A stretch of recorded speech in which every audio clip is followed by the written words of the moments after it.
2 acre പുരയിടത്തിന്റെ ആധാരവും ഇവിടെ കൊണ്ടുവന്നിട്ടുണ്ട്. ഓ, പ്രകാശേട്ടന്റെ അരുത്തിക്കുന്തം എന്നെ കുറച്ചൊന്നുമല്ല പാടുപെടുത്തിയത്.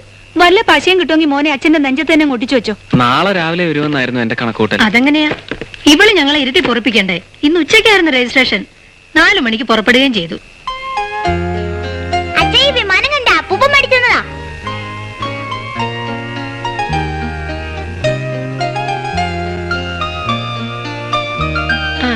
മോർണിംഗ് വാ, അമ്മ പോയി ഡ്രസ് മാറ്റട്ടെ.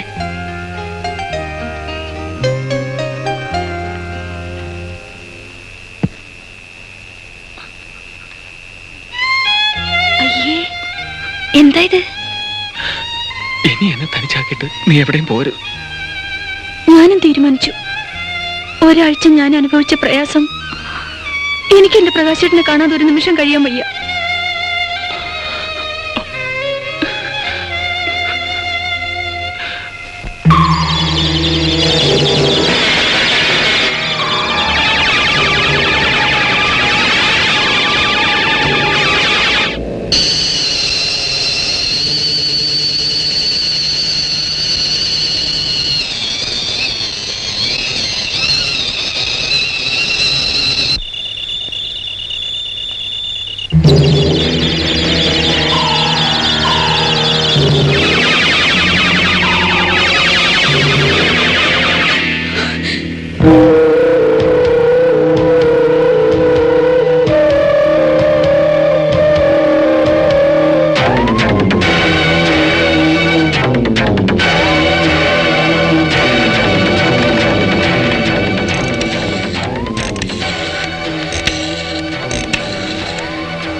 ഹലോ.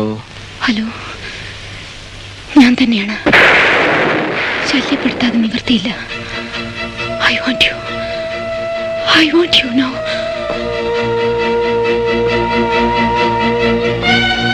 ഹലോ,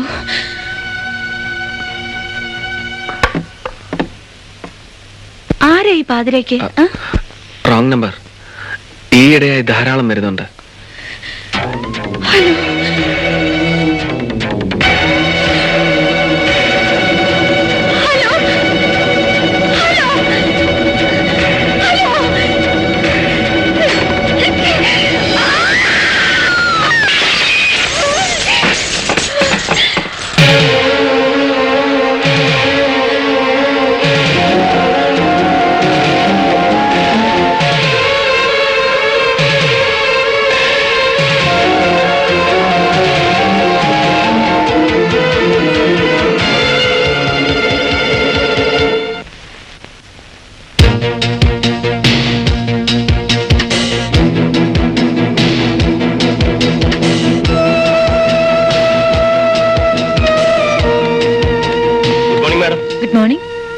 എന്താ? മിസ്റ്റർ പ്രകാശിനെ ഒന്ന് കാണണം. അയ്യോ, ഇന്ന് അദ്ദേഹം വളരെ ബിസിയാണ്. What can I do for you? ഇന്ന് പണം ഡ്രോ ചെയ്യുന്നുണ്ടോ? ഇല്ല, എനിക്ക് പ്രകാശിനെയാണ് കാണേണ്ടത്. അദ്ദേഹത്തെ വിളിക്കൂ. ഇവിടെ ഒരാൾ പണയം വെച്ച പണ്ടങ്ങളിൽ ചിലത് മുക്കുപണ്ടമാണോ എന്നൊരു സംശയം. അദ്ദേഹം അത് പരിശോധിച്ചുകൊണ്ടിരിക്കുകയാണ്.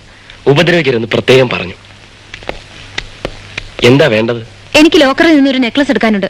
അതിപ്പോ നാളെ എടുത്താലും പോരെ? പോരാ, പ്രകാശ് അകത്തുണ്ടല്ലോ, ഞങ്ങൾ സംസാരിച്ച് ശരിയാക്കിക്കോളാം.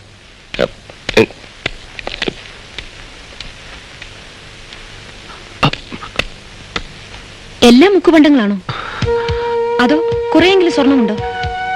എന്റെ സബോർഡിനേറ്റ്സിന്റെ മുമ്പിൽ ഇങ്ങനെ എന്നെ ചീപ്പാക്കരുത്. എന്നെ പ്രകാശാണ് ചീപ്പായി കാണുന്നത്. ഒരു പുരുഷനായി പുറത്തേക്ക് വരൂ. പണ്ടൊരിക്കൽ ഞാൻ ജീവിതത്തെ ഭയന്ന് ആത്മഹത്യയെക്കുറിച്ച് ചിന്തിച്ചിട്ടുണ്ട്. പക്ഷേ ഇനി ഒരിക്കലും ഞാൻ അത് ചെയ്യില്ല. ഞാൻ പ്രകാശിന്റെ മനസ്സ് മാറ്റിയെടുക്കും.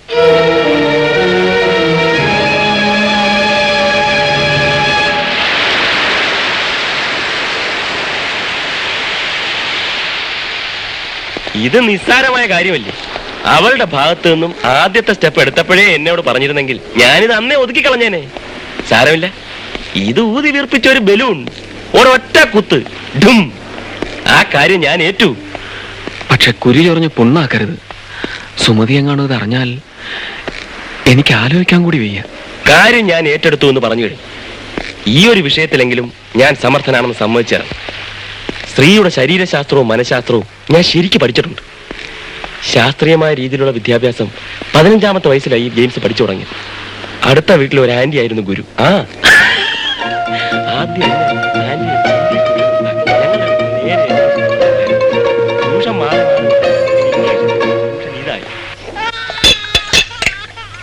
ഇന്ന് ബാങ്കിൽ two many problems. Prakash sir ആകെ അപ്സെറ്റ്. അതുകൊണ്ട് അദ്ദേഹത്തെ ഒന്ന് ഫ്രഷ് ആക്കാൻ വേണ്ടി ഞാൻ പ്ലാൻ ചെയ്തായി ഡിന്നർ. നഷ്ടം പറ്റിയത് സുമതിക്കും. കുറച്ചു വല്ലതും തിന്നുന്ന പാർട്ടികളാണെങ്കിലും വേണ്ടില്ല. കണ്ടില്ലേ തിന്നുന്ന തീറ്റി. ജെയിംസിന് ഭക്ഷണം കൊടുക്കാൻ എനിക്കിഷ്ടം. എല്ലാം നല്ല സ്വാദോടെ കഴിക്കും. ചിലരുണ്ട് വിരുന്നുകാരായി വന്നിട്ട് ഒന്നും കഴിക്കാതെ വേഷം മാത്രം കാണിച്ചിട്ട് എഴുന്നേറ്റങ്ങ് പോകും. എല്ലാം സ്വാദോടെ തട്ടിവിടുന്ന മറ്റൊരാളുണ്ട്, എന്റെ ഭാര്യ. ഇവൾ അടുക്കള കാണാറില്ല, എല്ലാം ഞാൻ വെച്ചു കൊടുക്കണം. കുക്കിംഗ് നഹീ ആതാ. मैं क्या करूं? ഗൗതം ബാബു ഡിഷസ് ഒക്കെ ഭംഗിയായി ഉണ്ടാക്കും. Is an excellent cook.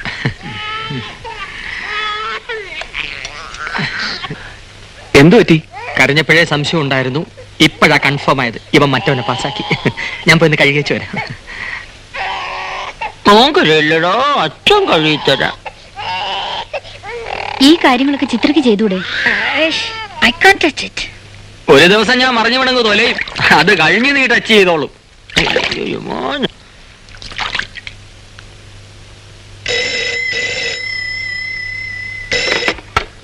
Hello hello hello hello.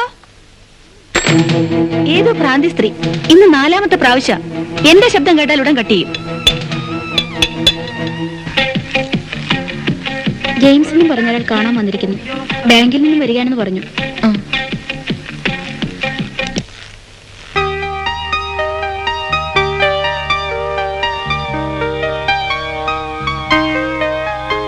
എന്താ മിസ്റ്റർ ജെയിംസ്? ഒരു പ്രധാന പ്രശ്നം ചർച്ച ചെയ്യണം. പക്ഷേ അത് സാവധാനമാകാം. എനിക്ക് തിരക്കൊന്നുമില്ല. നിങ്ങൾ സംസാരിക്കാൻ ആഗ്രഹിക്കുന്നത് എന്താണെന്ന് എനിക്കറിയാം. എനിക്കത് കേൾക്കാൻ താല്പര്യമില്ല. അങ്ങനെ പറയരുത്. നിങ്ങൾ സുന്ദരിയാണ്, ബുദ്ധിമതിയാണ്. ആ സൗന്ദര്യവും ബുദ്ധിയും എങ്ങനെ പ്രയോജനപ്പെടുത്തണമെന്ന് മാത്രം നിങ്ങൾക്കറിയില്ല. എന്നെ പഠിപ്പിക്കണ്ട. അല്പസ്വല്പം പഠിപ്പിക്കാനും എനിക്ക് കഴിയുമെന്ന് കരുതിക്കൊള്ളൂ. തന്നെയുമല്ല, നിങ്ങൾക്ക് ആവശ്യമുള്ള വിഷയം പഠിപ്പിക്കാൻ പ്രകാശിനേക്കാൾ കഴിവും പരിചയവും എനിക്കാണുള്ളത്. What do you mean? Prakash ഒരു പാവത്താനാണ്. അയാൾ ഒരു റൊമാൻറ്റിക് ഒന്നുമല്ല, പെർവർട്ടുമല്ല. നിങ്ങൾ ആ മനുഷ്യനെ അയാളുടെ പാട്ടിന് വിട്ടേക്ക്. You need a പെർവർട്ട്.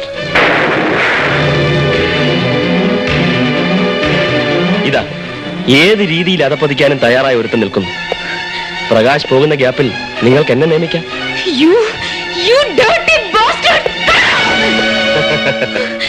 English ഒരുപാടെടുത്ത് കാച്ചാതരി. Bastard എന്ന് പറഞ്ഞാൽ തന്തയില്ലാത്തവൻ എന്നല്ലേ അർത്ഥം. ഞാനും നീയും അതേ വകുപ്പിൽപ്പെട്ടതാ. നമ്മളത് അങ്ങോട്ടും ഇങ്ങോട്ടും ഇട്ട് പെരുമാറിയിട്ട് എന്താ കാര്യം? പ്രകാശിന് നിന്നെ മാത്രമേ നേരിടേണ്ടി വന്നിട്ടുള്ളൂ. പക്ഷെ എനിക്ക് നിന്നെ പോലെ പലരെയും അറിയാം. 5 രൂപ മുതൽ 5000 രൂപ വരെ പ്രതിഫലം പറ്റുന്ന വേശികളെ ഞാൻ കണ്ടിട്ടുണ്ട്.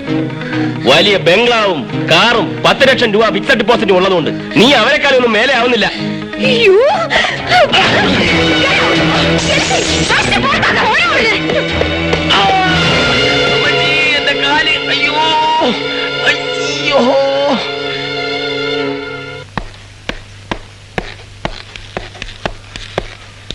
എന്താ സംഭവിച്ചത്? ബൈക്ക് ഗട്ടറിൽ വീണ അത്രേ. എത്ര നാളെ വണ്ടി ഓടിക്കുന്നു? ഇതുവരെ ഇങ്ങനെ ഉണ്ടായിട്ടില്ല. ഏത് ഗട്ടർ? എന്റെ കണക്ക് ലേശം തെറ്റിപ്പോയി. ആ ഗട്ടറിന് ഞാൻ പ്രതീക്ഷയിലും ആഴം ഉണ്ടായിരുന്നു.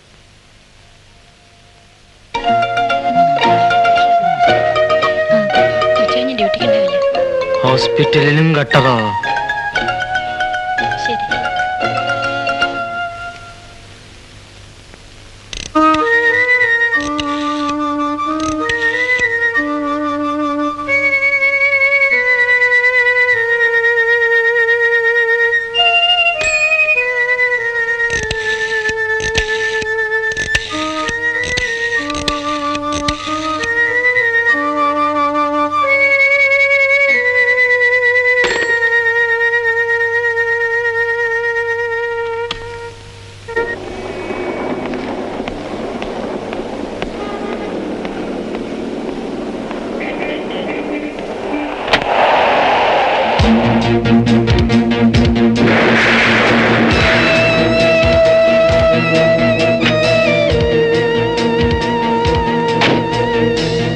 എത്ര കാലം നിങ്ങൾക്ക് എന്നിൽ നിന്ന് ഒളിച്ചു നടക്കാൻ കഴിയും?